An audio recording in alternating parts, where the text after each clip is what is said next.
la clase. Entonces, hemos utilizado como protocolos básicamente los que encontramos en Equator Network.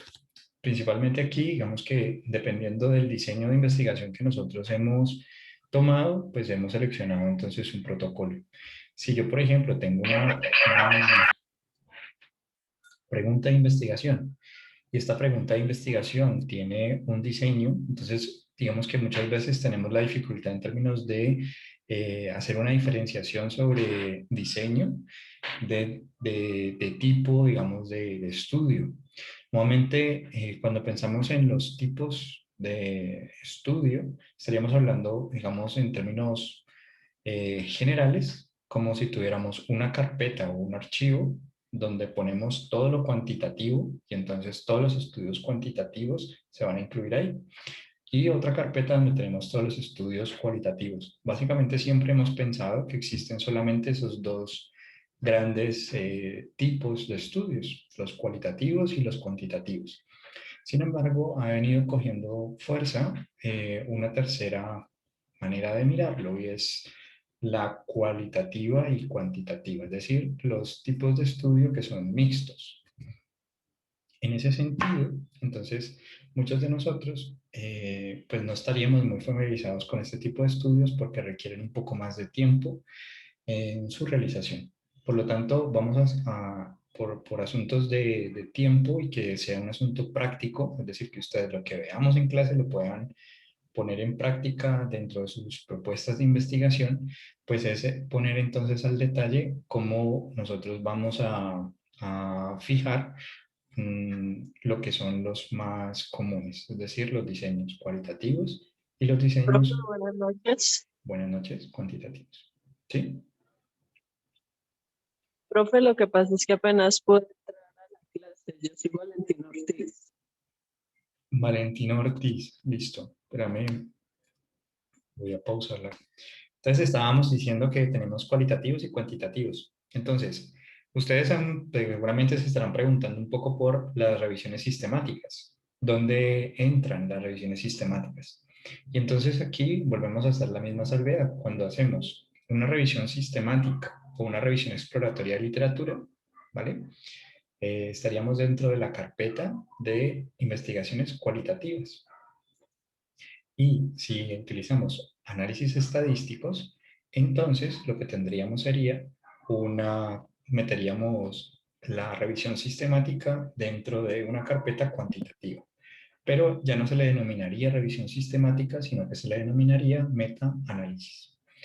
Entonces, visto así, pues uno diría, ok, conocemos los diseños, los tipos de estudio cualitativos, los cuantitativos, yo no me voy a meter en sus características porque de hecho, digamos, han hablado a lo largo de la formación de ustedes sobre cualitativa o cuantitativa, pero lo que sí nos importa un poco es empezar a meter un poco más al detalle eh, cómo nosotros vamos a contestar a nuestra pregunta de investigación. Y en ese sentido, ¿cómo vamos a plantear nuestro diseño metodológico?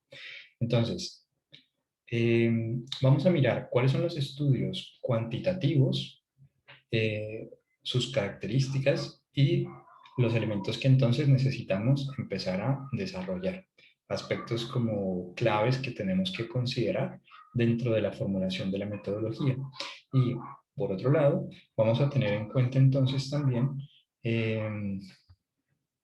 vamos a intentar también poder mirar las características de los diseños cualitativos.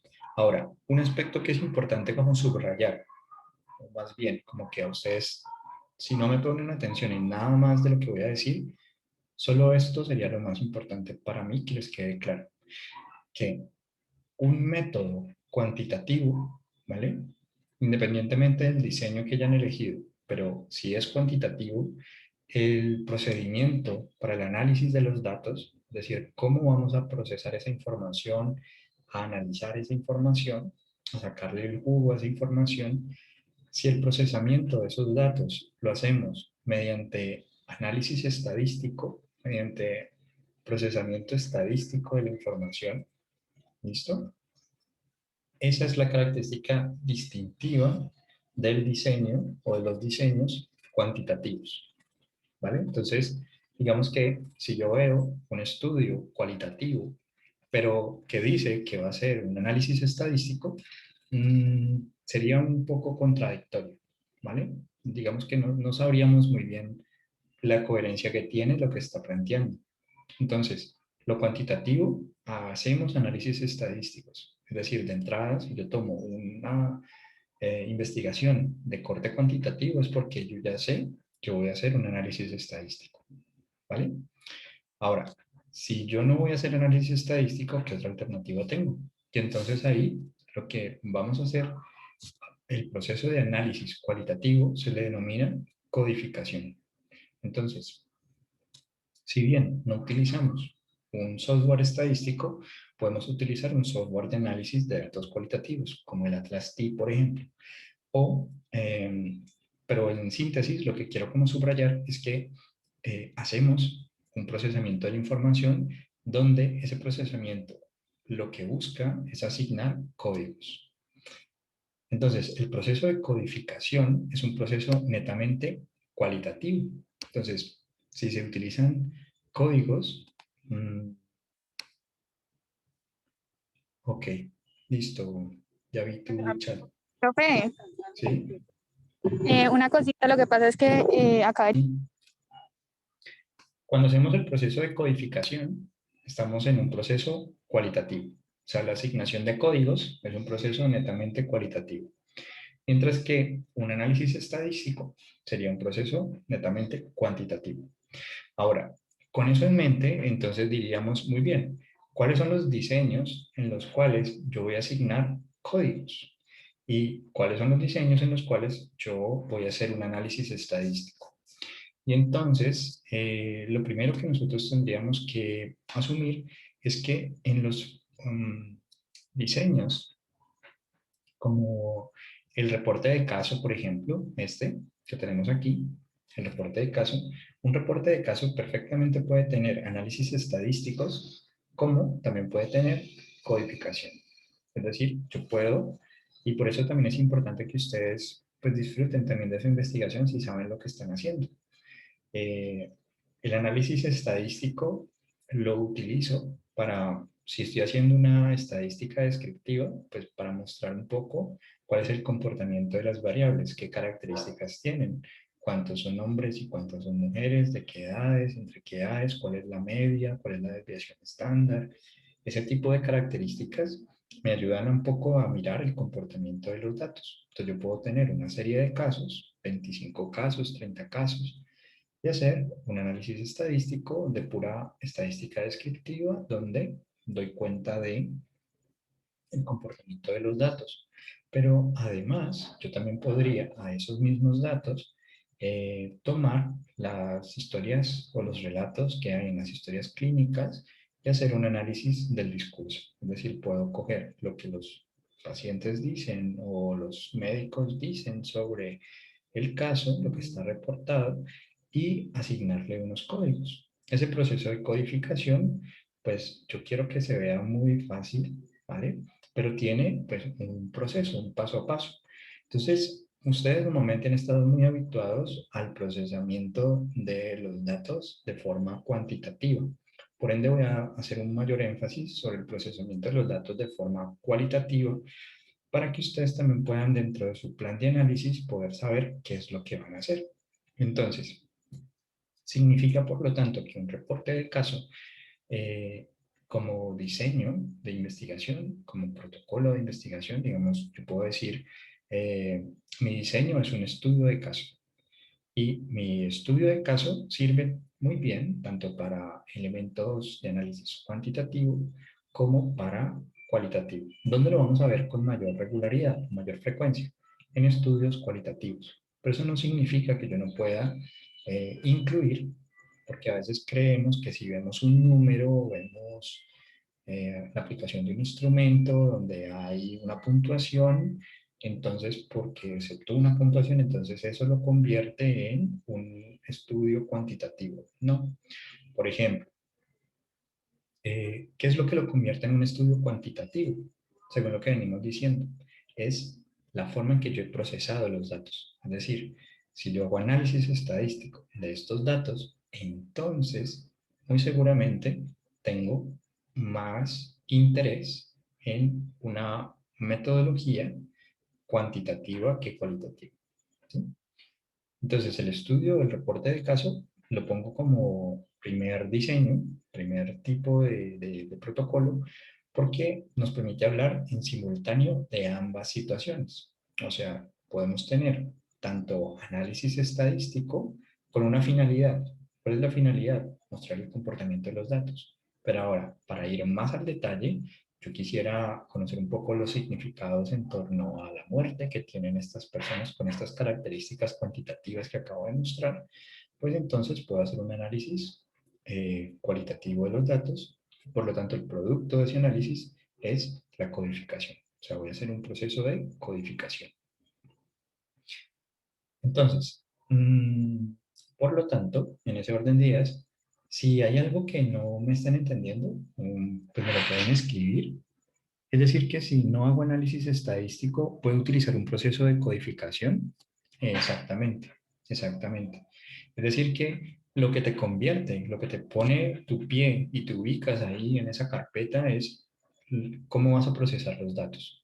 Entonces, yo, por ejemplo, puedo tener un estudio cualitativo, por ejemplo, narrativas sobre el consumo de sustancias, del uso de marihuana, en personas con problemáticas de salud mental.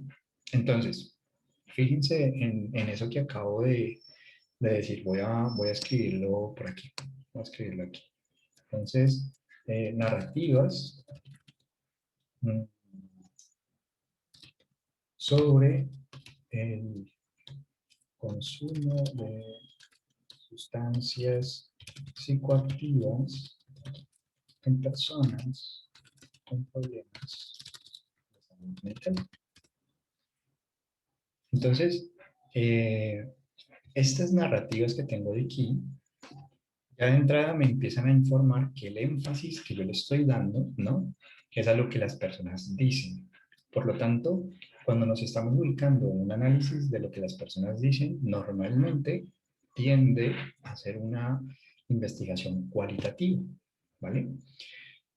De hecho, existe un diseño de investigación que es el diseño narrativo, que es una manera de investigar las narrativas. O sea, pero bueno, vamos a ir poco a poco. Entonces, las narrativas nos ponen ahí, nos dicen, vamos a mirar las narrativas. Pero hay otro elemento importante y es sobre que esas narrativas no son en abstracto, son sobre algo en concreto. Entonces, son narrativas sobre el consumo de sustancias psicoactivas. ¿Ok? Entonces vamos a ver, esta investigación trata de las narrativas sobre el uso de sustancias psicoactivas. Ahora, para poder participar, ¿cierto? Para poder participar, es decir, ¿quiénes me van a narrar estas narrativas sobre sustancias psicoactivas? Son personas con problemas de salud mental. Entonces, fíjense que ya de entrada uno empieza a decir, ok, para poder participar en la investigación, debo de no solamente querer voluntariamente participar, es decir, haber firmado el consentimiento informado, sino que además debo de tener problemas de salud mental, ¿cierto? Si no lo ponemos como en un flujograma, diríamos, tengo un conjunto de personas que consumen sustancias psicoactivas, ¿vale? Pero no es suficiente con consumir sustancias psicoactivas y querer participar en la investigación para poder participar en ella, sino que además de consumir sustancias psicoactivas, también debo de tener problemas de salud mental. Entonces, ¿cómo sabemos si la persona tiene o no tiene problemas de salud mental? Hay instrumentos de tamizaje, por ejemplo el SRQ, es un instrumento que nosotros podemos pasar, es de autorreporte. ¿Qué significa de autorreporte? Que la persona completa. O sea, ustedes se lo pueden enviar a una persona y la persona lo responde sola. Eso es un autorreporte. Entonces ustedes pueden decir, para participar en mi estudio, por autorreporte, yo le puedo preguntar a la persona, ¿tiene problemas de salud mental? Y la persona dice sí o no. Esa es una manera. Pero entonces ahí la duda es qué tan fiable o qué tan verdadero puede ser que esta persona no tenga un problema de salud mental. Entonces, para curarnos en salud, porque el asunto metodológico lo que le importa es el cómo, es decir, el proceso. Es decir, si los datos que vas a obtener resultado de ese proceso son válidos, o sea, puedo confiar en ellos. Por lo tanto, el tiempo que destinemos a la metodología es súper importante, súper importante. ¿Por qué? Porque nos pone a cualquier lector en términos de confío o no confío. Entonces, supongamos, tenemos situación A, una investigación donde dice en esa investigación que los problemas de salud mental fueron investigados por o fueron seleccionadas las personas a participar por vía de autorreporte. Entonces, ahí uno empieza a decir, puede haber sesgo, es decir, la persona puede tener problemas de salud mental y decir que no los tiene y ya. O una persona que tiene problemas de salud mental decir que no los tiene. Y entonces ese sesgo pues va a jugar en contra. Digamos que dudaríamos un poco de si las personas que las narrativas que estamos escuchando y las narrativas sobre uso de sustancias psicoactivas son si realmente esa persona tiene un problema de salud mental o no lo tiene, ¿vale? Esa es la primera situación.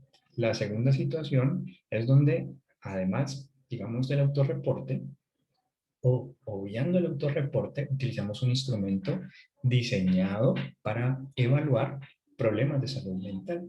Y ese instrumento diseñado para evaluar problemas de salud mental funciona por autorreporte.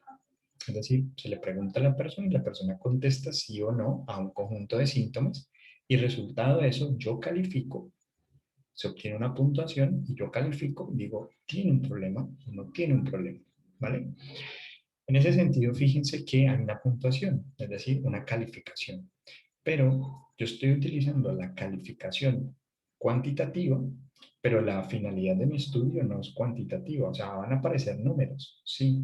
Van a aparecer personas con una puntuación que los ubica en personas con problemas de salud mental y sin problemas de salud mental, ¿vale? Pero el número como tal no es el interés de mi estudio. Yo simplemente es una etapa dentro de mi proceso de investigación, dentro de mis fases metodológicas, que inclusive yo podría decir fase 1. Se aplica el cuestionario SDQ para determinar la presencia o ausencia de problemáticas de salud mental. ¿Sí? Y puedo detallar cómo se califica. Entonces, una persona que tiene entre 20 o 26 puntos, pues da para una problemática de salud mental. ¿Sí? E inclusive ser tan detallado para que cualquier persona en cualquier parte del mundo reproduzca mi investigación. Es decir, mire, usted aplica esto, las primeras preguntas valen 1 punto, las últimas preguntas valen 2 puntos, supongamos. Entonces, usted va a sumar y va a obtener un resultado total. Entonces, lo que quiero como explicitarles es que acabo de utilizar un instrumento cuantitativo, es decir, aparecen números, pero yo no estoy haciendo procesamiento estadístico para llegar a mis resultados. Por lo tanto, el hecho de que aparezca un dato numérico no quiere decir, ¿vale? No significa que esa investigación es cuantitativa, ¿vale? Y a veces nos pasa mucho que los investigadores, los que nos revisan, compañeros, etcétera, tienen esas confusiones. En ese sentido, para nosotros es importante clarificar. Punto número 1. Yo puedo utilizar instrumentos cuantitativos ¿con qué finalidad? La validez o la confianza sobre los datos. Entonces, puedo utilizar un instrumento, digamos, personas con ansiedad. ¿Cómo? Ah, bueno, utilizo un instrumento para detectar ansiedad. Ese instrumento se basa en puntuaciones que califico y a partir de ahí puedes ingresar a mi investigación. O sea, te puedo preguntar la entrevista o el grupo focal o tus narrativas que me interesan. ¿Vale? Si yo, por ejemplo, no tengo instrumento, no tengo el instrumento, no lo conozco, eso no existe, etcétera, entonces yo podría empezar un proceso de validación de, del instrumento que puedo utilizar. ¿Para qué? Para tratar de disminuir el riesgo de sesgo. ¿Por qué? Porque lo que nosotros queremos en últimas, o sea, imagínense todo el trabajo que ustedes realizaron, un año, año y medio, 2 años, recogiendo datos, analizando esos datos, y resulta que el método que utilizaron deja muchas dudas. Por ejemplo, fue por autorreporte, o el instrumento que utilizaron no estaba validado, no mide lo que dice que miden. Eh, entonces uno empieza a dudar de si lo que encontraste es verdadero o no, porque el proceso, el cómo, no fue, no fue el mejor. Por eso el tiempo que le vamos a invertir a la metodología es tan importante. Entonces, dicho o explicado eso, de que el hecho de que aparezcan números en nuestra investigación no lo convierte en un estudio cuantitativo, sino más bien en la forma en que analizamos los datos lo que determina si es cuantitativo o cualitativo, pues entonces vamos a regresar, vamos a retornar nuevamente sobre eh, los protocolos en los que estábamos hace un momento. Ustedes han elegido protocolos, entonces voy a focalizarme sobre el protocolo cualitativo porque es donde menos atención creo que se le ha dado dentro de la formación en investigación. Por lo menos el grupo anterior, el grupo del semestre anterior me decía que de cualitativo no sabían mucho. Eh, entonces, pues quisiera como suponer que ustedes están igual. No sé si están igual. Pues hago la pregunta como para saber un poco y precisar, ¿no? Como entrar en detalle.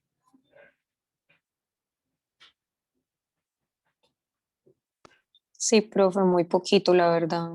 Listo, listo, listo. Entonces, vamos a empezar con el protocolo. Entonces, el protocolo, dentro de lo que nos ofrece los protocolos, tenemos dos protocolos.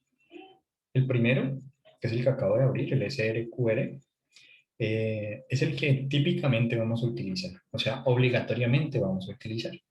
El COREC no necesariamente lo vamos a utilizar, solamente lo vamos a utilizar cuando vamos a hacer entrevistas o vamos a hacer grupos focales.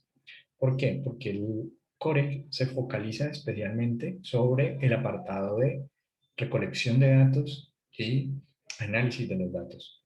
Por ejemplo, el COREC nos hará preguntas del tipo, si yo estoy haciendo una entrevista, ¿cuál es mi formación?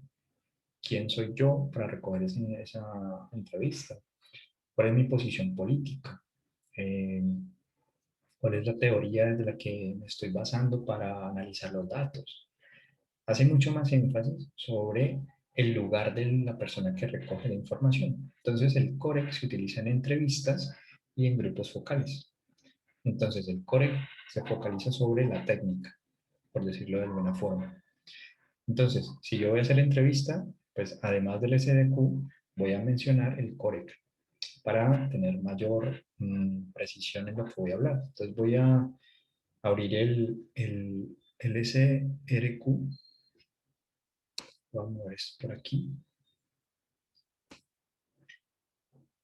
Pues yo lo voy a dejar en inglés, pero pues ustedes lo pueden traducir. Por ejemplo, vamos a ver si me lo deja abrir completo y si no, usamos Sci-Hub. Profe, una pregunta. Claro. En el core entraría, digamos, puede entrar una investigación sobre, eh, pues es como un análisis comparativo entre la percepción de dos grupos y pues hacerlo a través de entrevista también. Ahí entraría.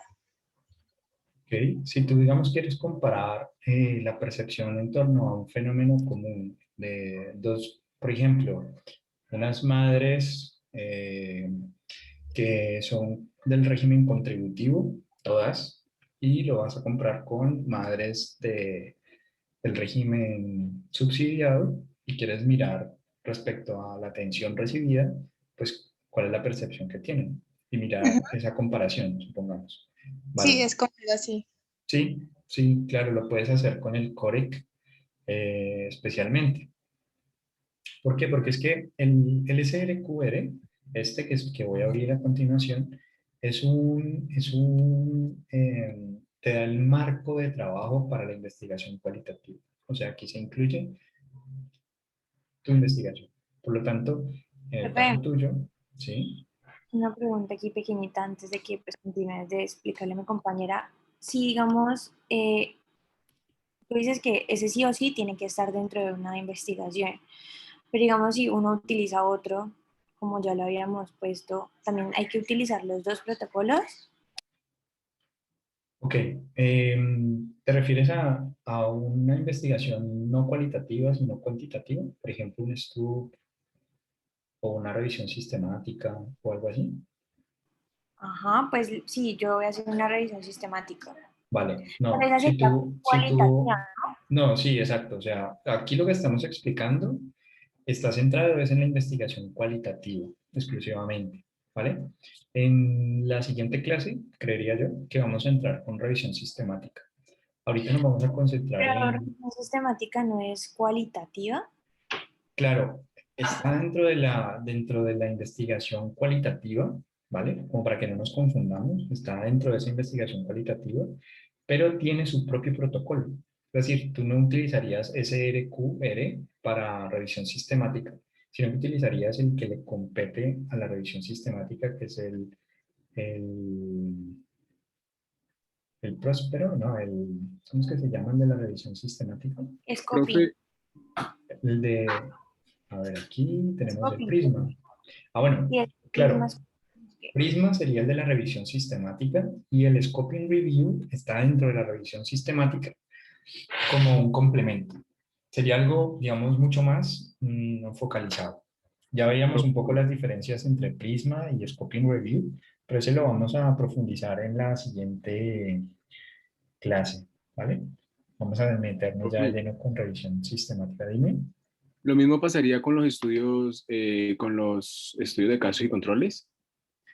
Sí, lo mismo pasaría. Digamos que vamos a darle una clase a estudios de casos y controles. ¿Por qué nos concentramos hoy en cualitativo? Porque como el tiempo nos apremia, por decirlo así, sé que ustedes han hablado un poco más de investigación cuantitativa que de cualitativa. Eh, es decir, mm, le han destinado más tiempo, los profesores han hecho más énfasis, les han explicado un poco más de eso. Entonces, de alguna forma, los estudios cuantitativos, que son los estudios que están en estos dos lugares, de ensayos clínicos y los estudios observacionales, dentro de los cuales encontramos el de casos y controles, son, digamos que, familiares para ustedes, o sea, no son algo como novedoso, nuevo, ¿no? Que pienso que sí puede pasar el caso en la investigación cualitativa, que es como algo completamente nuevo porque no sé, digamos que la aproximación a los diseños cualitativos se hace desde una óptica cuantitativa, es decir, trabajos cualitativos donde se presentan tablas de frecuencias, por ejemplo. ¿Cuántas veces apareció la categoría tal o la categoría X o Y o Z? Realmente esa no sería una aproximación realmente cualitativa, sería más un enfoque cuantitativo, o sea, estoy haciendo un análisis estadístico descriptivo de los datos, por lo tanto estoy más en el ámbito cuantitativo que cualitativo, ¿sí? Mientras que el proceso cualitativo pues tiene una lógica diferente. Por eso, como no la conocemos o no tenemos como esa información, me gustaría darle un poco más de espacio en el curso a la investigación cualitativa para que aquellas personas que optaron por esta investigación pues tengan mayores recursos y aquellos que no optaron por ella pues no sean analfabetos, no sepan cuando les estén hablando de investigación cualitativa, porque el propósito pues no es tanto que ustedes sean expertos en su tema, sino que ustedes por lo menos manejen competencias en investigación, ¿no? Que sepan un poco, bueno, si me hablaran de revisión sistemática, tengo una idea de cómo, qué es lo que me están diciendo, si me dicen investigación cualitativa también, entonces es un poco como en ese sentido. Entonces lo que estamos enmarcando el tema de hoy está centrado exclusivamente sobre la investigación cualitativa por las razones que hemos señalado pues, anteriormente. que conocemos poco de ella y quiero como darle un espacio importante. ¿Vale? Entonces, este es los estándares que tenemos en investigación cualitativa. Voy a ir, aquí está, digamos, explicado pues punto a punto cada apartado, pero algo que nos tenemos que nosotros quedar un poco claro es que dentro de la investigación cualitativa, el protocolo, ¿de dónde surge, digamos, este protocolo? Este protocolo, normalmente la investigación cualitativa ha sido tildada de poco científica, ¿no? Muy ambigua, eh, poco replicable, difícil de generalizar. Y en ese sentido, entonces, los duros pues, de la investigación cualitativa, pues dijeron, bueno, nosotros podemos también ser transparentes y ofrecer un protocolo que garantice esa transparencia y calidad dentro de la investigación para los reportes que tengan como finalidad una concepción cualitativa. Es decir, que dentro del análisis de los datos vamos a hacer codificación de datos, codificación de los datos. Entonces, en ese sentido, el primer punto está relacionado con el título. El título principalmente nos empiezan a nosotros a decir que es muy importante que nosotros dentro del título mencionemos o la aproximación cualitativa que vamos a tomar, o sea, el diseño, cuál es nuestro diseño de investigación. Ah, listo, es un reporte de caso. Ah, no, es una teoría fundamental, como esta que tenemos aquí. O no, es una etnografía. Entonces, vamos a ir saliendo de algunas dudas. ¿Qué sería la etnografía o cuándo utilizamos un diseño etnográfico? Cuando nosotros lo que queremos es estudiar costumbres. Por ejemplo, yo quiero saber por qué las personas que consumen, no sé, que les gusta el, como el reggae, ¿no? Utilizan todos estos peinados y toman y consumen marihuana, utilizan marihuana y escuchan este tipo de música. No sé, ¿por qué se da esa costumbre? ¿Por qué se da esa manera, pues, de proceder, ¿no? Listo, Julián. Entonces, visto desde esa perspectiva, principalmente, la etnografía nos sirve para estudiar por qué las personas hacen lo que hacen, se visten como se visten, piensan como piensan. La etnografía es una buena manera de hacerlo, ¿vale? Eh, la etnografía, por lo tanto, entonces tiene sus propios pasos, o sea, su propia manera. Entonces, dentro de la etnografía, por ejemplo, ustedes van a encontrar que se utiliza el diario de campo, se utiliza el grupo focal, se utilizan las entrevistas, el diario de campo como un registro de observación, ¿vale? Pero quizás no sea tan importante el diario de campo en una teoría fundamentada, o no sea tan importante el diario de campo en un estudio de caso, ¿sí? Por lo tanto, cada diseño metodológico tiene sus propias técnicas. Digamos que poniéndolo en términos de lenguaje, digamos que el español tiene sus propias palabras, el inglés, el alemán, ¿vale? Y eso lo hace reconocible. O sea, me están hablando en alemán, me están hablando en francés, ¿no? Pasa igual con los diseños. Digamos que si yo digo que voy a hacer una etnografía, implica que yo utilice su propio discurso, sus propias formas de aproximación, ¿vale? ¿Qué tienen en común todas las aproximaciones cualitativas? Que buscan su forma de análisis es codificación de datos, pero cada una tiene su propia forma de codificar esos datos, ¿vale? El SRQR no es un diseño de investigación. El SRQR básicamente son estándares para reportar investigación cualitativa. O sea, traducido al castellano esto es estándares para el reporte de investigación cualitativa. Por lo tanto, si yo utilizo un diseño narrativo, pues entonces utilizaré el SRQR para reportar mi diseño narrativo. Si yo utilizo una etnografía, lo mismo, ¿vale? En ese sentido, el SRQR lo único que nos ayuda a nosotros es a garantizar transparencia, calidad, dentro de la investigación. Y sobre todo, garantizar que se pueda reproducir. O sea, que muchas veces nosotros ágilmente queremos que nos lean.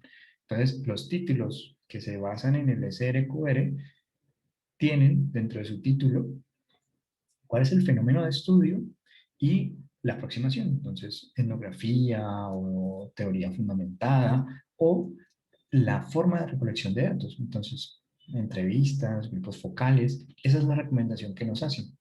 Como recomendación es opcional, ¿vale? Es opcional, pero ayuda significativamente a que ustedes digan, ah, bueno, si yo estoy con una investigación etnográfica, pues me interesaría leer estudios etnográficos en este tema. Por lo tanto, ayuda mucho que desde el mismo título, pues yo ponga etnografía para que otras personas que estén investigando lo mismo me encuentren. O lo mismo si estamos utilizando técnicas parecidas, grupos focales, entrevistas, ¿listo? Lo otro es que el resumen básicamente nos debe señalar a nosotros cuáles son como los antecedentes, cuál es el propósito.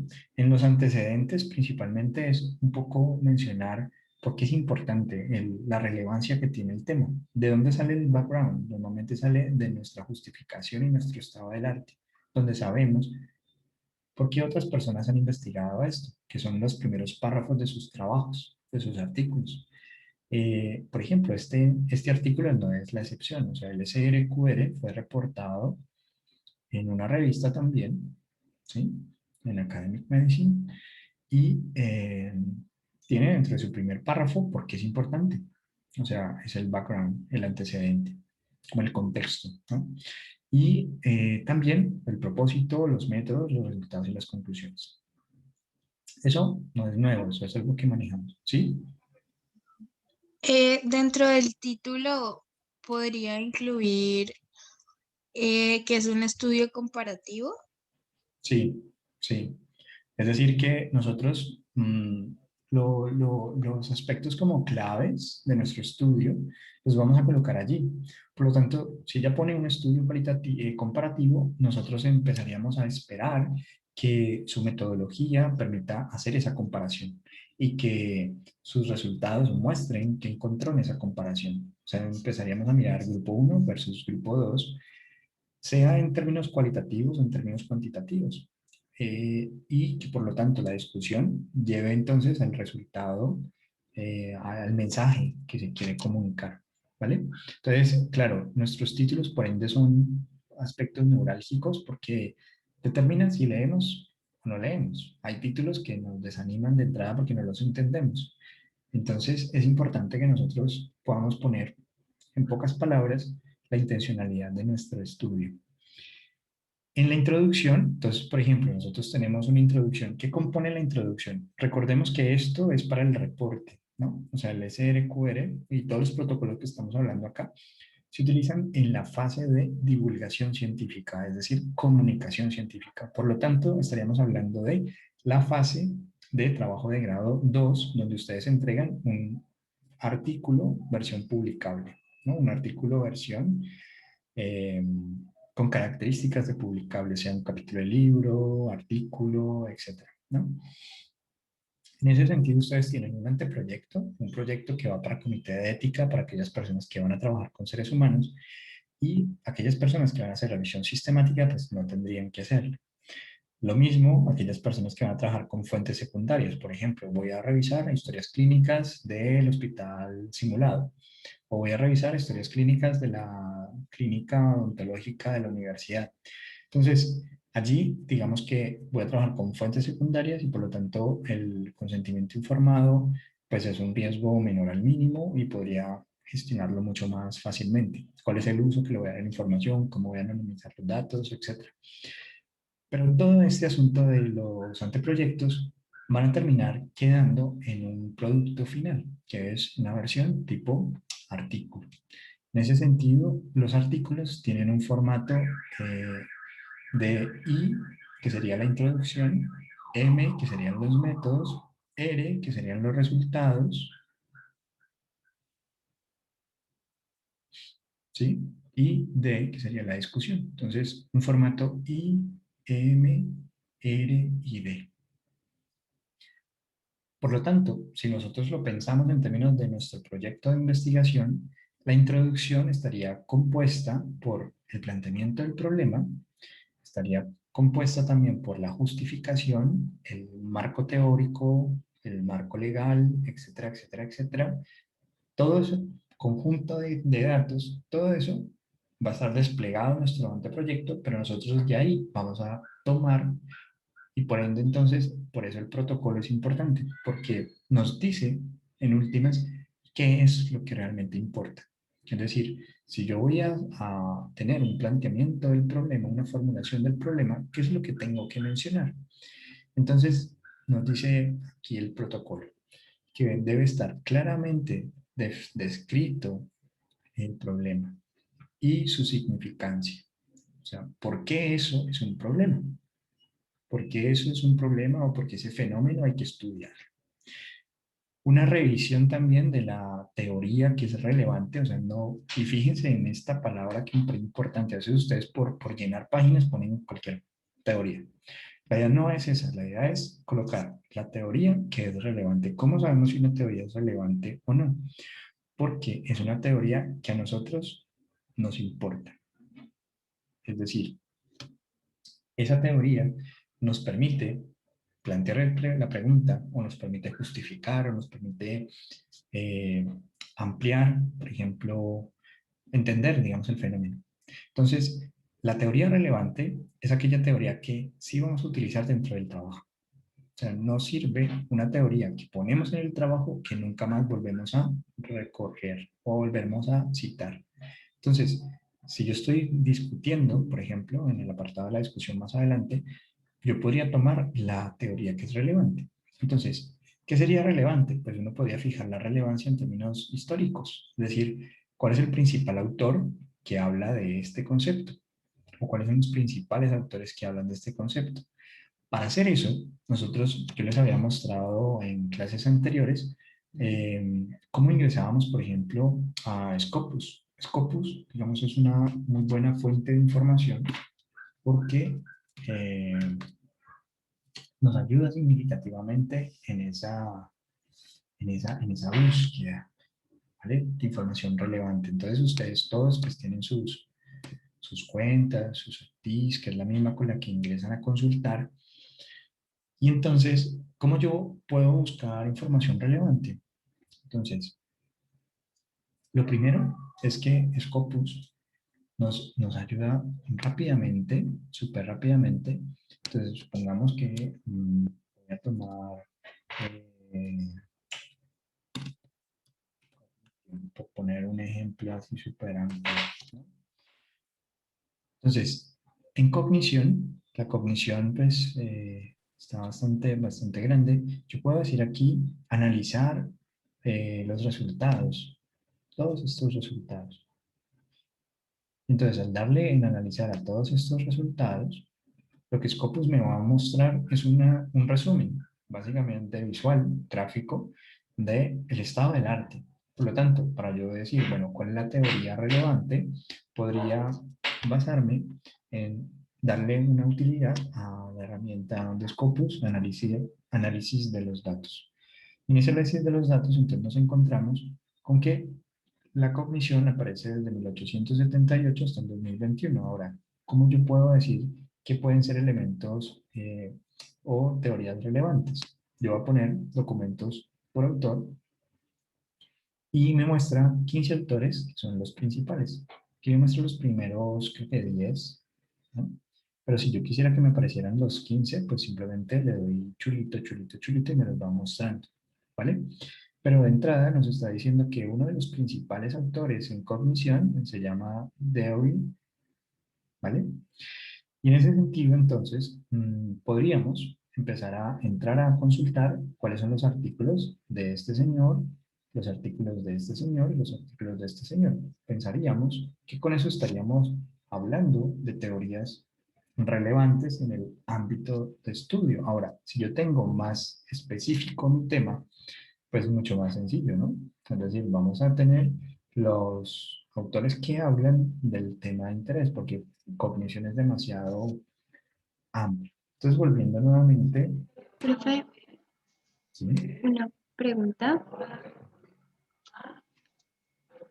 Dime. Ahora, profe, que usted mencionó acerca del estado del arte, ¿se pueden incluir artículos antiguos o realmente deben ser lo más actualizados posible? Vale. Lo más importante, o sea, piénsalo en términos de economía cognitiva. O sea, tú tienes poco tiempo. Y como tienes poco tiempo, en un año, lo que pusiste de 2014 ya es muy, muy antiguo. Lo que pusiste de 2009 pues es mucho más antiguo. Lo de 2016 ya queda obsoleto. Entonces, entre más vigente, ¿no? Entre más nuevo esté, más pertinente, más relevancia cobra lo que te estás preguntando, porque no queda la duda de si la pregunta sigue vigente. Porque muchas veces lo que nos pasa es que nos hacemos preguntas que ya hace mucho rato fueron contestadas.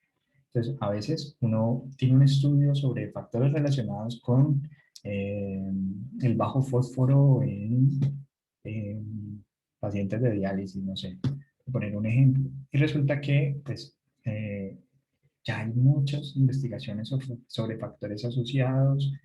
eh, entonces, quizás, pues, si yo lo que quiero es de pronto aportar conocimiento, la pregunta sería, bueno, si ya sé los factores, ¿qué es de pronto? De pronto ellos lo han investigado de manera cuantitativa.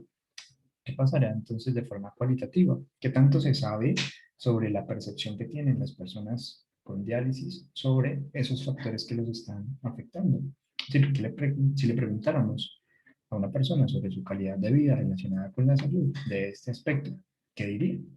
Y de pronto ahí no nos encontraríamos tanta información. Entonces, cuando tú dices, profe, ¿qué tanto sería importante? Piénsalo en términos de el tiempo que vas a invertir a la recolección de esa información. Porque, porque de lleno, si tienes 2018 en adelante, pues puedes seguir con ese mismo estado del arte en tu discusión. No necesitarías buscar si lo que estás diciendo sigue vigente o no, porque muchas veces lo que nos pasa es que tenemos nuestro proyecto con referencias muy, muy viejas y a veces el lector lo que se pregunta es, bueno, ¿y esto sigue vigente? O sea, ¿siguen vigentes estos factores que ella menciona como relacionados con o que ha cambiado? Porque finalmente un estado del arte es como para hacerte un panorama de la situación actual, ¿no? La situación actual. A veces se ha confundido un poco el estado del arte con el origen de los tiempos, o sea, todo lo que se sabe sobre. Y eso, digamos, es válido para una tesis doctoral. O sea, que tú dices, soy experto en este concepto. O sea, todo lo que se ha producido en este concepto en particular lo tengo en mi tesis doctoral. O sea, mi estado del arte abarca todos los desarrollos teóricos, todo, todo, absolutamente todo. Pero pues en este ámbito pregrado, donde lo que queremos es contestar, hacernos una pregunta que sea relevante, que nos entretenga, que nos guste, eh, y que al ponerlo, al comunicarlo, al ir a un congreso, no nadie se vaya a levantar y nos vaya a decir, mira, eso que te estás preguntando ya nuestro grupo de investigación lo contestó, te mando mi artículo. Entonces, para uno no pasar vergüenzas un poco, pues es importante revisar previamente qué es lo que hay sobre ese tema, lo más vigente sobre ese tema, y a partir de ahí entonces empezar a preguntarte si, por ejemplo, un clásico, a veces hay investigaciones, por ejemplo, yo tengo un artículo en estos momentos que estoy escribiendo donde una de las referencias es de 1983 y es porque él fue el pionero en ese concepto, o sea, él fue el primero en hablar de eso. Entonces lo tengo que mencionar a él porque es como el papá de ese concepto. Pero de ahí para allá, todas mis referencias son de los últimos 2 años, 3 años. ¿No? En ese sentido, pues te ahorras tiempo. ¿No? Entonces, ¿vale? Bueno, Mm, profe, gracias. Porque también lo que nos hemos encontrado mucho es que son artículos actuales, pero ya ir a las referencias, por ejemplo, para utilizarlos en el anteproyecto, ir a la fuente directa son antiguos. Entonces, y como no se puede utilizar cita de una cita, hemos tenido allí como esa problemática en la investigación y todo ello, más de Claro, claro. creencia.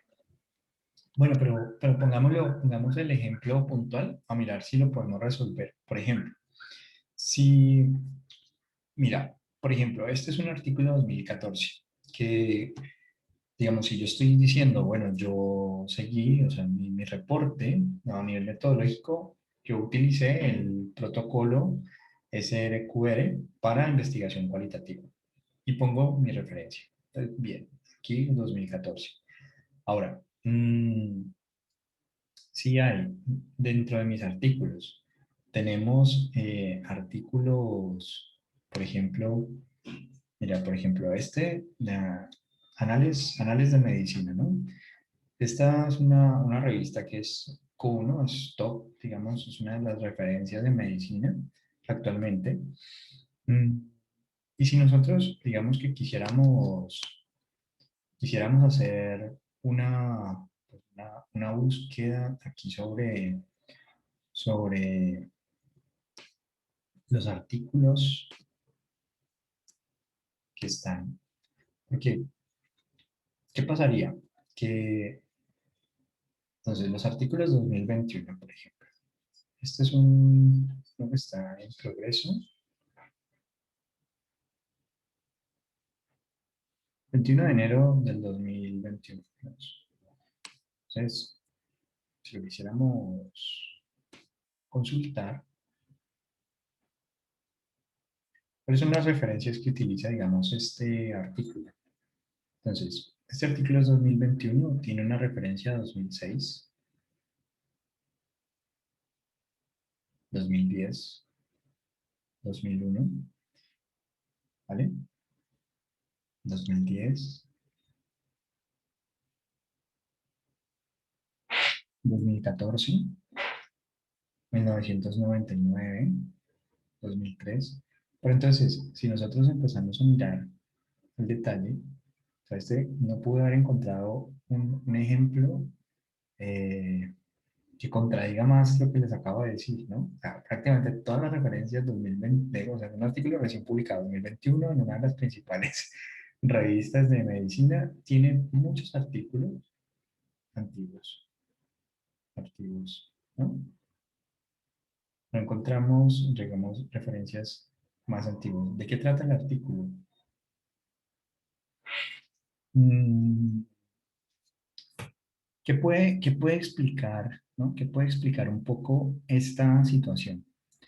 Y es, a veces hay temas tan especializados que los artículos publicados en ese tema, los mejores artículos publicados en ese tema, son artículos antiguos, son artículos muy citados. Entonces, en mi estado del arte, lo que nosotros tendríamos que privilegiar como relevante va a ser aquel artículo que realmente nos da un buen soporte para la idea que estamos planteando. En ese sentido, por ejemplo, aquí yo que pensé que estaba sucediendo, que fuese una revisión de literatura, una revisión sistemática, por ejemplo, donde, digamos, el tiempo no es importante para la elección de los artículos a ser incluidos, a menos que sea un criterio de selección de artículos. Pero si pudiéramos entrar a la discusión, normalmente las discusiones, 2019, entonces a veces eso también es algo que tenemos que entender de entrada. Y es bueno que también nos haya sucedido, porque a veces creemos, ¿no?, que un artículo es bueno por la calidad de sus referencias, o sea, por la calidad de su estado del arte, por decirlo así. Y lo que nos está diciendo esto es todo lo contrario. Es decir, que lo que hace bueno este artículo es lo que está investigando, lo que está dando como resultado. ¿Sí? Es decir,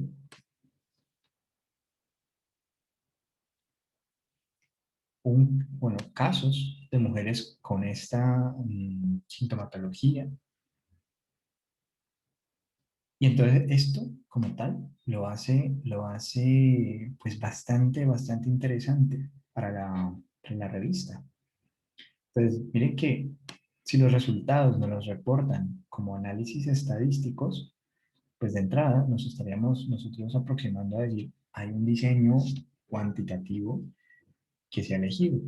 No sabemos todavía cuál, tendríamos que entrar un poco a mirar. Así que es un asunto de casos y controles, pero vamos a ver que mirar el artículo en detalle. Entonces, ¿qué es lo que queremos como advertir? Número uno, que en mi estado del arte, mm, lo ideal es que tú, dentro de tu formación en pregrado, puedas decir, estoy discutiendo, estoy como en el contexto actual de mi discusión, sé qué es lo que se está preguntando el mundo al respecto.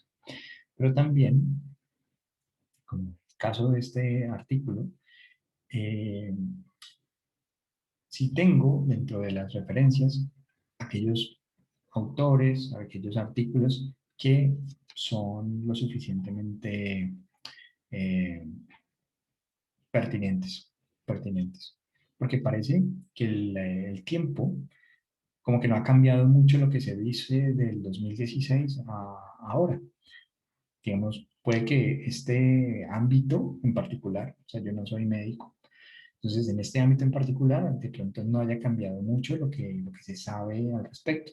Y tenemos buenos ejemplos de ello.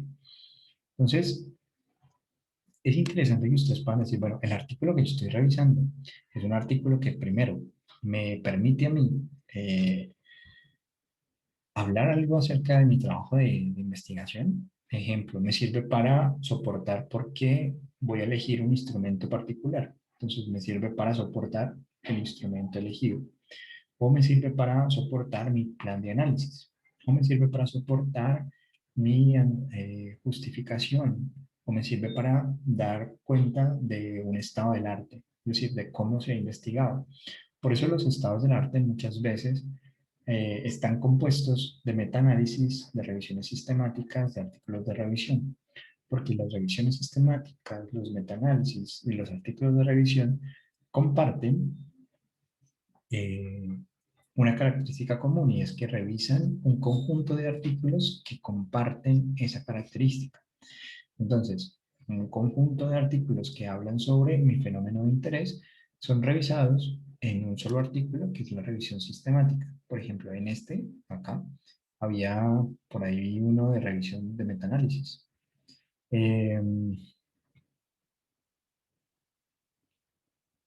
Entonces, los artículos citados, por ejemplo, este es un artículo del 2001, pero es un artículo que tiene implicaciones nacionales, es decir, más o menos lo que nos está diciendo es que se hizo un estudio bastante grande, o sea, la población que se incluyó en ese estudio es una población muy numerosa como para que yo pueda, desde el título mismo, eh, hacer una generalización de implicaciones nacionales, ¿no?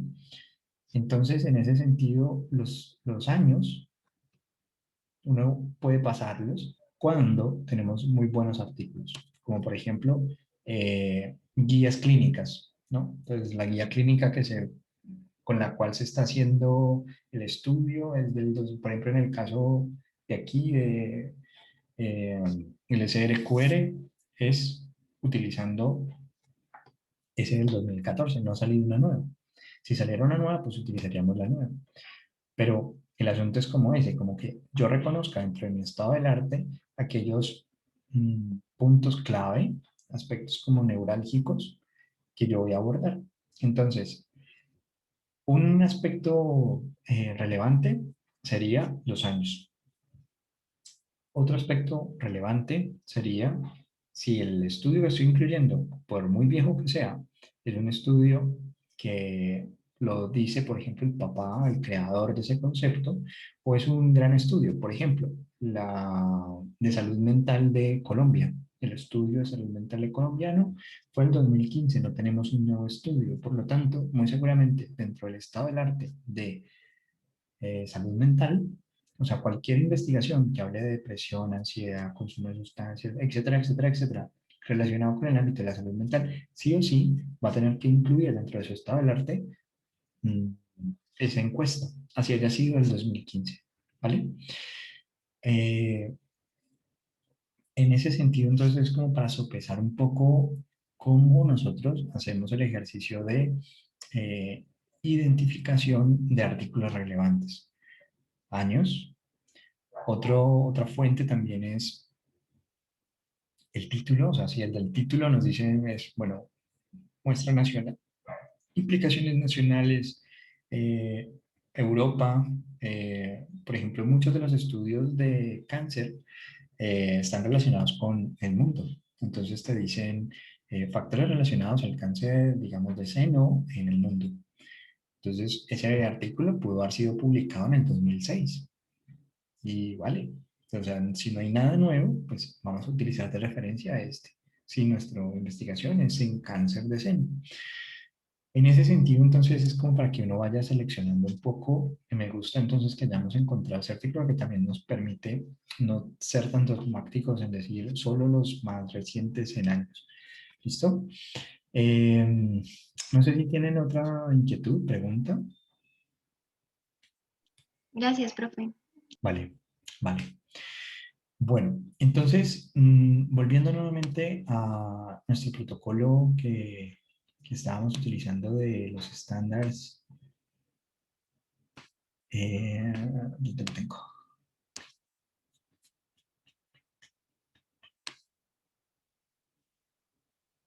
¿Yo qué lo hice?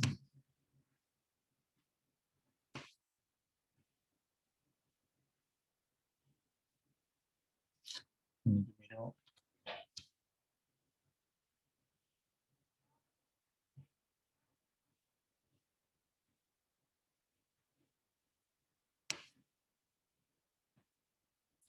esto lo teníamos abierto ahora, ¿cierto? Bueno, el de los estándares en el SRQR.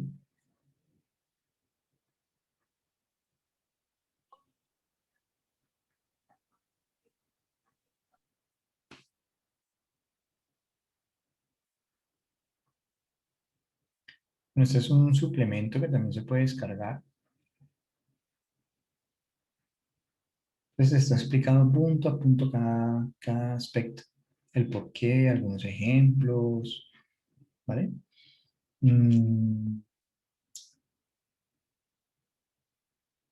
Las tracks de introducción. Entonces estamos aquí. Fenómeno significativo, una teoría relevante, y por eso entrábamos a mirar un poco de Scopus, cómo hacerlo. Algunas investigaciones, trabajo empírico, o sea, una cosa es teoría relevante y otra cosa es trabajo empírico.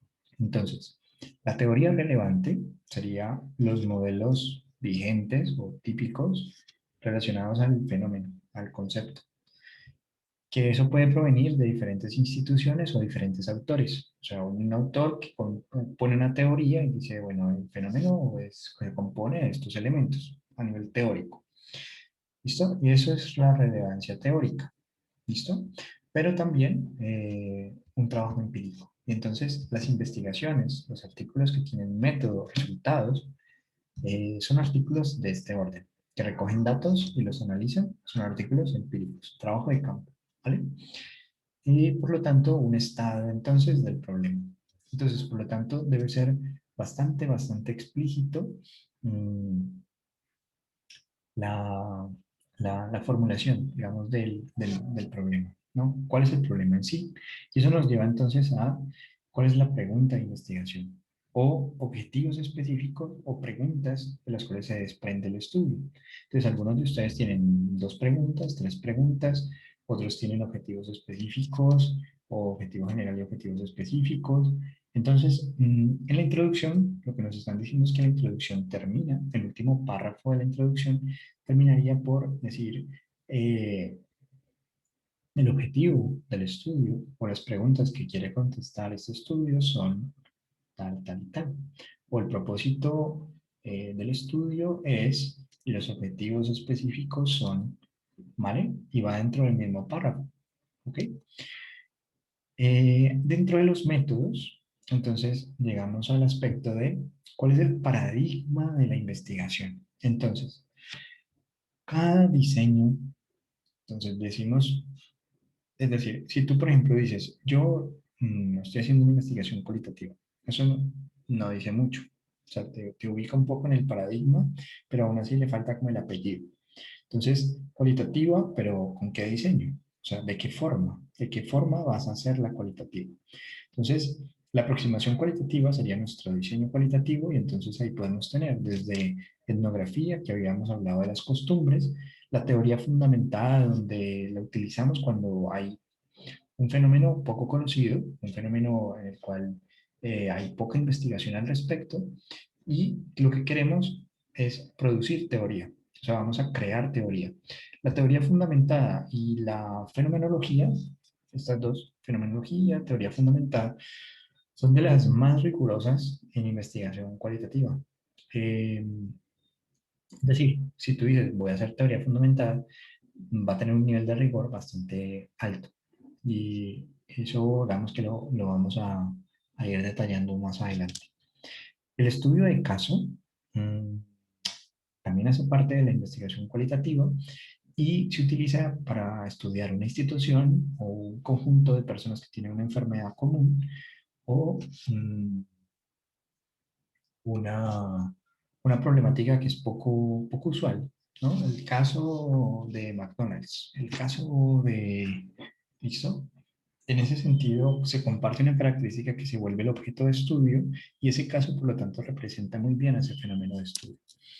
Entonces, se utiliza el estudio de caso para también casos que son poco conocidos, poco explorados, poco frecuentes, muy parecido a la teoría fundamentada, pero con menos casos. La característica también de la investigación cualitativa es que a partir del a la primera recolección de datos se puede pasar al análisis de los datos, mientras que en lo cuantitativo tenemos que esperar a tener todos los datos para analizarlos. En cualitativa, no. En cualitativa, con el primer sujeto que recogemos datos, podemos pasar a hacer el análisis de los datos. ¿Vale? Fenomenología se centra exclusivamente cuando ustedes quieren hacer investigaciones centradas en la experiencia.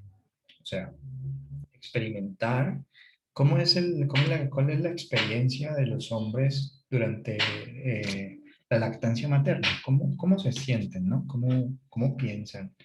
Un énfasis sobre la experiencia. Entonces la fenomenología es para eso, para ubicarnos en, yo quiero saber la experiencia de los médicos, de las enfermeras, etcétera, de los pacientes con COVID, pero focalizado sobre experiencia, fenomenología. Y la narrativa, el diseño narrativo, se centra exclusivamente en que la narrativa construye el mundo. Entonces, como el discurso construye el mundo, pues el objeto de estudio es el discurso. Y entonces, a partir del discurso, trato de entender cómo es el mundo de esas personas. También podríamos... es importante que nosotros, cuando investigamos de forma cualitativa, también nos piden un poco que expliquemos, o sea, esto nos lo vamos a encontrar mucho, explicar por qué cada una de las decisiones. Y eso no solamente en lo cualitativo, en lo cuantitativo también lo vamos a encontrar. O sea, los estudios de casos y controles o estudios transversales, observacionales, vamos a encontrarnos también que nos van a decir que expliquemos o justifiquemos por qué decidimos lo que decidimos, por qué estas variables y por qué estas edades y por qué solo estos grupos de personas o estos instrumentos y por qué no estos otros, por qué este tipo de análisis y por qué no este otro, ¿no? Lo mismo sucede en lo cualitativo. Vamos a justificar un poco nuestras decisiones a nivel metodológico. En ese sentido, por ejemplo, lo que hablamos ahorita sobre narrativas del uso de sustancias psicoactivas en personas con problemas de salud mental, es un poco justificar por qué vamos a aplicar o vamos a necesitar personas con problemas de salud mental en esa justificación. ¿Cuál es nuestra...? Entonces, aquí, en esta racionalidad, básicamente es, bueno, yo tengo una perspectiva post-positivista o constructivista interpretativa, pueden ser algunas de las alternativas. ¿Qué implicaciones tiene? O sea, si yo parto de una perspectiva post-positivista, yo estaría muy del lado de enfoques explicativos, enfoques de que lo que medimos es lo que existe, ¿vale? y que yo no me vinculo tanto con los datos, ¿no? Que yo no influyo tanto sobre los demás.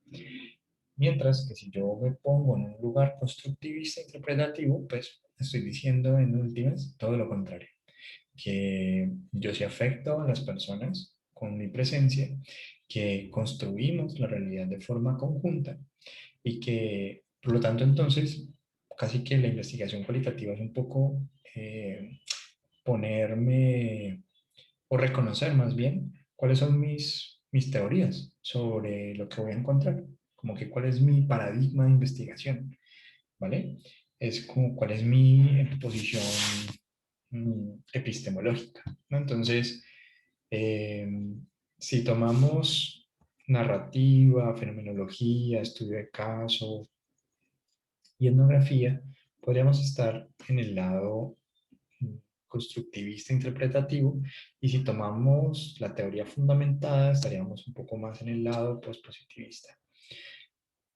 Sin embargo, lo interesante de la investigación cualitativa, perdón, es que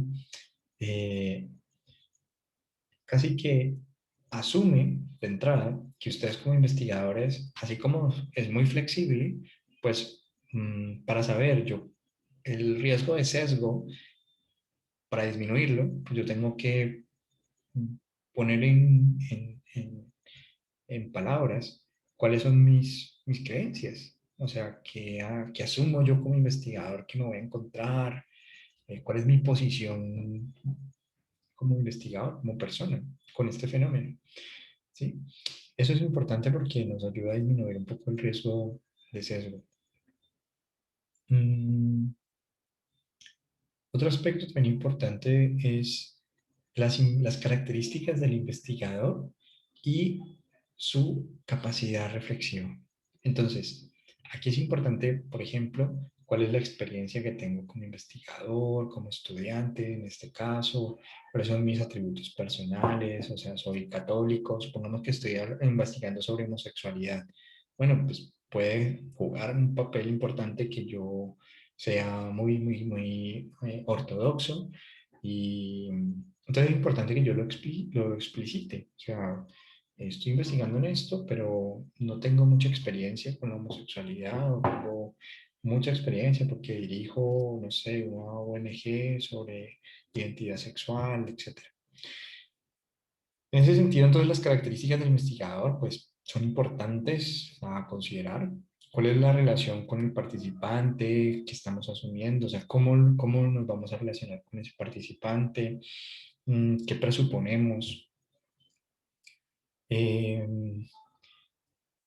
¿Cómo creemos que la pregunta de investigación tiene que ver con nosotros? O sea, digamos que uno dice, bueno, ¿yo por qué estoy investigando la homosexualidad? O ¿cómo puede influir, digamos, mis características como investigador sobre mi pregunta de investigación? Advertirlo. ¿Cuáles son, digamos, los métodos, las aproximaciones que yo creo que van a interferir, ¿no? con la investigación? Entonces, reflexionar principalmente un poco es poner explícitamente qué creo yo que puede afectar la interpretación que yo haga de los datos, la forma en que me voy a acercar a las personas, porque a veces yo puedo caer en cuenta, bueno, quizás no sea yo la persona mejor indicada para citar a las personas o para entrevistarlas, mejor que las entreviste otro compañero que no tenga dificultades con los homosexuales o cosas de ese estilo, ¿vale? Esta fase es importante porque nos ayuda como a caer en cuenta un poco de mis propios sesgos y dificultades como investigador, que en la investigación cuantitativa quizás no se tiene en cuenta y no las encontramos es en el trabajo de campo. Como que tengo que aplicar esas entrevistas y resulta que yo no quiero, o sea, me cuesta, no tengo experiencia, no me interesa, no sé. ¿Vale? Entonces la investigación cualitativa se asume, se pone en una posición al respecto de justificar, tomar un poco de tiempo para ese tipo de aspectos. Otro aspecto importante es el contexto, es decir, dónde nosotros vamos a realizar el estudio, cuáles son esos factores contextuales que creemos que pueden jugar un papel, es decir, ¿por qué lo vamos a hacer con estudiantes de la Universidad de Santiago de Cali? ¿Por qué en el barrio San Fernando? ¿Por qué en el Parque del Perro? ¿Por qué en tal hora? ¿Vale? Todo digamos que se justifica un poco. ¿Por qué digamos con estrato bajo? ¿Por qué con estrato alto? ¿Por qué con un nivel educativo X, Y, Z? ¿Por qué un semestre? Todo ese asunto es muy importante en este punto. Em, ¿Cuál es la estrategia de recolección de la muestra? Entonces, ¿cómo y por qué se eligieron a esos participantes? Por qué esos? ¿Por qué no otros? ¿Qué documentos, qué insumos, digamos, nosotros vamos a utilizar? ¿Qué eventos utilizamos para seleccionar a los participantes? Entonces, por ejemplo, la bola de nieve es una forma de recolección de la muestra. ¿En qué consiste? Entonces, eh, por ejemplo, no es muy típico que yo llegue a un salón de clase y diga, bueno, por favor, levanten las manos quienes consumen marihuana y quiénes cocaína y quiénes, ¿no? ¿Por qué? Porque es algo muy privado, muy típico, qué típico, muy íntimo, ¿no? Pero si yo conozco a alguien que sí lo hace, ese alguien puede invitar a participar de la investigación a alguien que de pronto yo no conozco, pero que él sí conoce. Y entonces la bola de nieve me lleva a ampliar la muestra. ¿Listo? Entonces, ¿qué eventos nosotros seleccionamos? Entonces, por ejemplo, para recolectar los datos hacemos un conversatorio sobre consumo de sustancias psicoactivas. Entonces, asumimos que los que van allí de pronto tienen algún tipo de persona que conocen, que consumen, ¿vale? O hacemos una invitación, ¿sabes? ¿Cómo vamos a recolectar? Entonces, yo puedo decir, voy por WhatsApp y envío una investigación, pero también de manera formal, le envío un correo a los decanos y además, ¿vale? Considero como qué acciones voy a tomar en cuenta para recoger los datos, invitar a las personas a participar. ¿Qué criterios voy a utilizar para elegir cuándo necesito más personas, ¿no? En ese sentido, por ejemplo, aquí nos hablan de la saturación de la muestra. La saturación de la muestra viene siendo, normalmente en cuantitativa, hacemos una fórmula estadística para calcular el tamaño de la muestra, ¿no? Entonces decimos, bueno, decimos que la prevalencia del fenómeno es, o sea, un 90%, entonces sobre el 90% calculamos sobre el tamaño de la población cuál va a ser el tamaño de la muestra. En cualitativa se hace es una saturación de la muestra. ¿Cómo se hace esa saturación? Esa saturación puede ser una saturación teórica. Entonces, ¿cómo se hace esa saturación teórica? Si yo, por ejemplo, quiero investigar sobre, como mencionábamos ahorita, las narrativas de consumo de sustancias psicoactivas en personas con problemas de salud mental.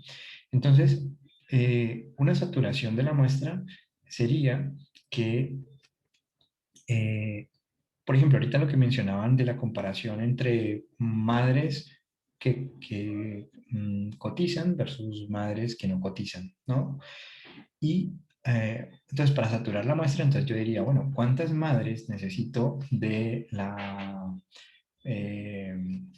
de madres que cotizan? ¿Cuántas madres necesito para decir que he saturado teóricamente a esa muestra? La saturación proviene de encontrar una misma respuesta. Es decir, yo le pregunto a dos madres que su percepción sobre la atención, ¿no? Resulta que me faltaría para saturar, me faltaría la opinión de madres que no cotizan, ¿no? Me faltaría también la opinión de madres que de pronto tienen estratos altos, porque de pronto la muestra que he recolectado, todas tienen, digamos, no sé, una edad, son muy jóvenes, y entonces yo diría, oh, ¿será que si tienen más edad, quizás eso puede afectar la percepción que tienen sobre la atención del servicio. De pronto asumiendo, Profe, sí, qué pena, es que yo tengo una duda. El mío, dale. o sea, tú estás hablando de cualitativo y la saturación de la muestra, ¿no? Pero ahí yo veo que con el ejemplo de las madres estamos comparando dos grupos. En mi caso es solamente un tema específico, perdón, en donde se habla pues del material de osteosíntesis que se utiliza en el trasplante de cadera y los riesgos que tienen en el adulto mayor. Ahí yo como saturo esa información si solo es una sola población, no tengo como con qué compararla.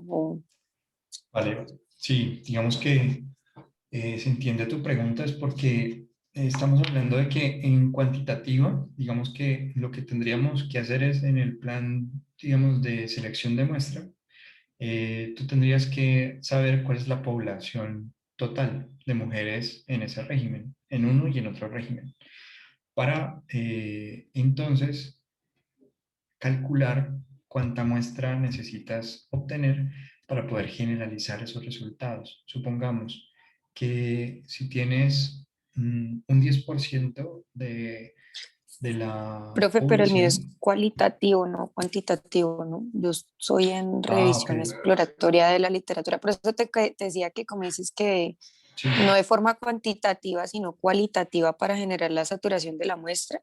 Ajá. Entonces, como lo mío es una revisión exploratoria, pues me imagino que ahí entraría para mí de forma cualitativa la saturación de la muestra, pero igual yo veo que el ejemplo se sigue comparando como con dos, Ok. eh, y pues el mío no tengo con qué Dale. compararlo. Sí, no, no. Digamos que no. Digamos que aquí el caso que estamos como poniendo es aquellas personas que van a trabajar investigación cualitativa con personas, con seres de carne y hueso, ¿vale?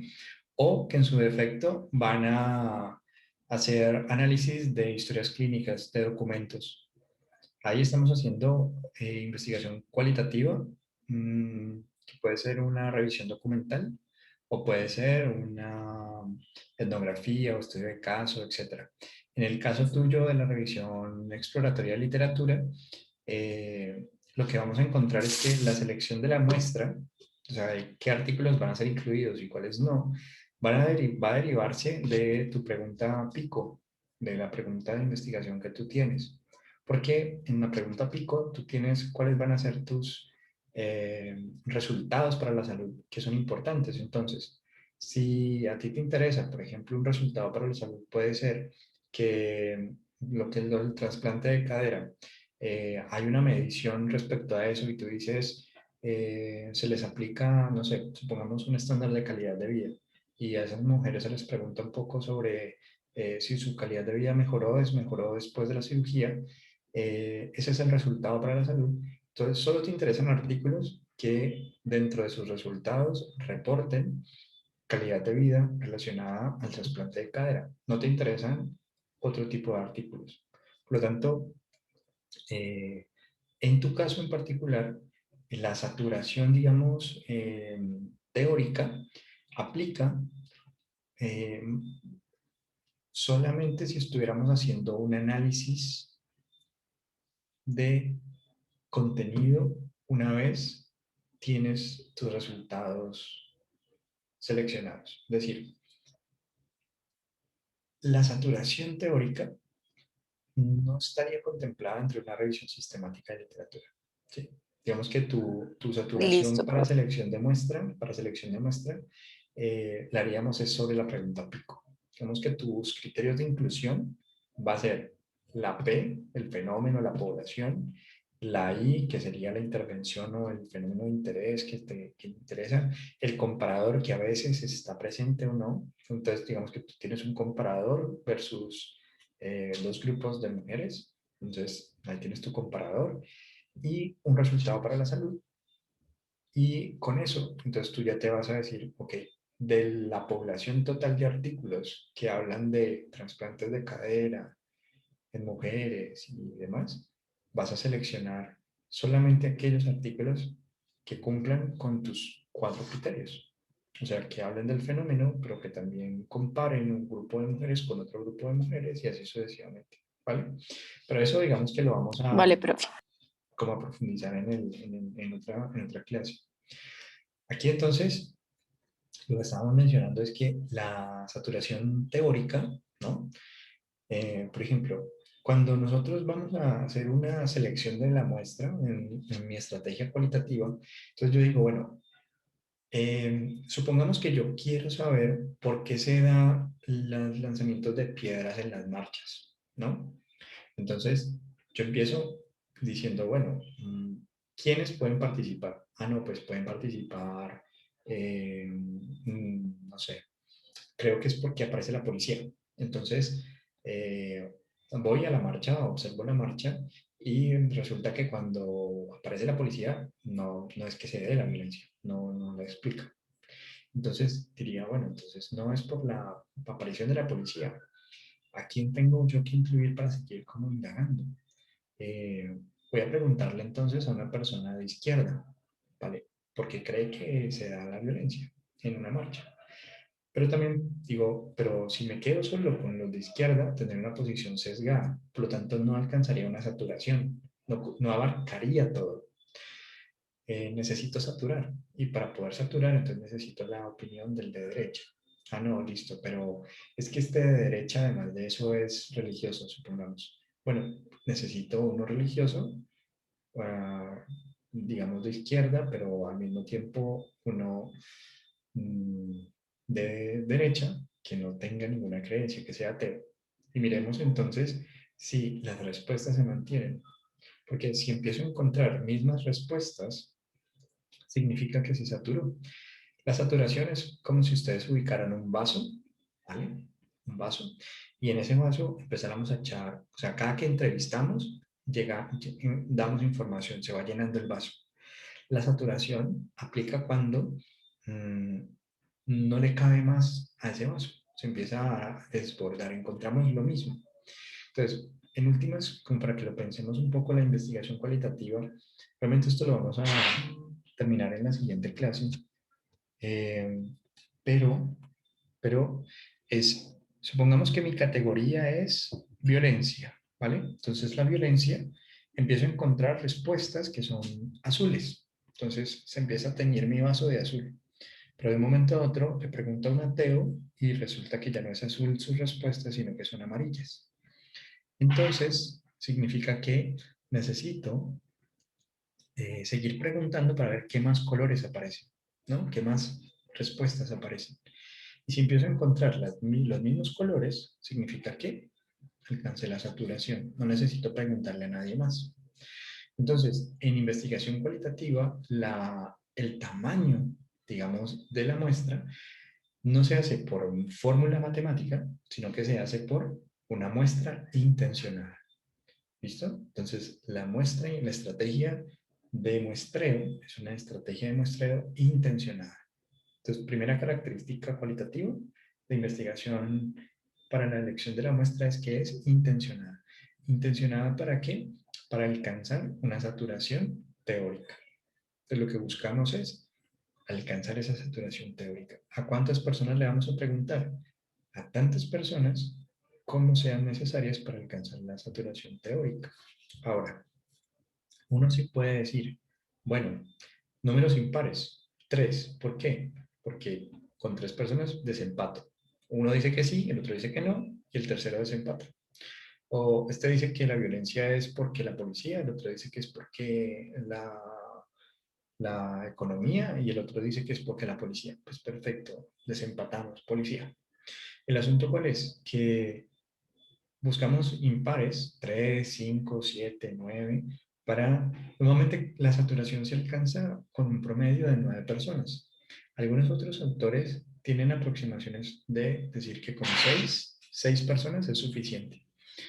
Entonces, empezaríamos con un umbral de 6 hasta donde nos dé, ¿vale? En investigación cualitativa.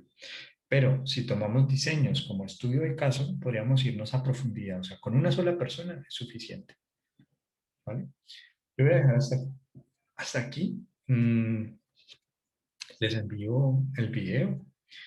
Dudas que tengan, las continuamos la siguiente clase. ¿Listo? Bueno, profe, gracias. Bueno, Vale. profe. Gracias, profe. Gracias, profe. Hasta luego. Gracias. Profe, una pregunta. Dime, Dime. ¿Será posible que, lo que pasa es que yo con mi compañera, pues estamos haciendo, mi compañera y yo, perdón, estamos haciendo pues un adelanto, ¿no? Y entonces queríamos saber si de pronto usted nos podría hacer como una medio revisadita de lo que adelantamos. Em, ok, mira, hagamos una cosa.